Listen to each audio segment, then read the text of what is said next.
What's some of the nastiest pitches in baseball right now? Well, I'll take three, right? And let's start with Noah Syndergaard and say his fastball. Okay. Look, the bottom line is it's all about velocity. And if you want to talk StatCast measurements too, Billy, you were the one that dropped this to me earlier. The ball from the time it releases his hand till it gets into the catcher's glove, it's faster than anybody. Here's Jose Fernandez.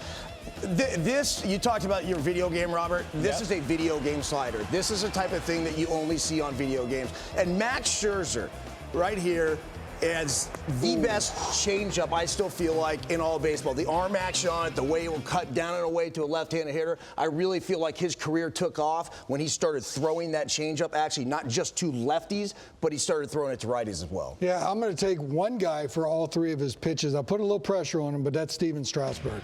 Because I think on any given day, on any given start, he could have the best heater in the game. That's just a smooth 96 with cut.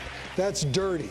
This breaking ball is more of a curveball, but he can get you to swing and miss at this pitch. And then his changeup, which is different than Max Scherzer's because he throws 96 on a given day and he's throwing a changeup. But the nasty factor of these two guys coming out of the pen, Dylan Betances and Andrew Miller, this is his last outing where they struck the side out back-to-back times. And this is nothing but filth. How would you like Betances coming in and doing that? And then you bring Miller in and he decides, well, how am I getting my three outs? I'm going to throw this pitch, and this pitch. Now you go sit down. The next batter, let's go this route. Now you go sit down, and then I'm going to do it one more time for good measure. So when you look at these guys and what they're able to do, if you're talking about the combination factor of two of the nastiest guys you talked about earlier, sometimes the bullpen guys jump to the back of the mind.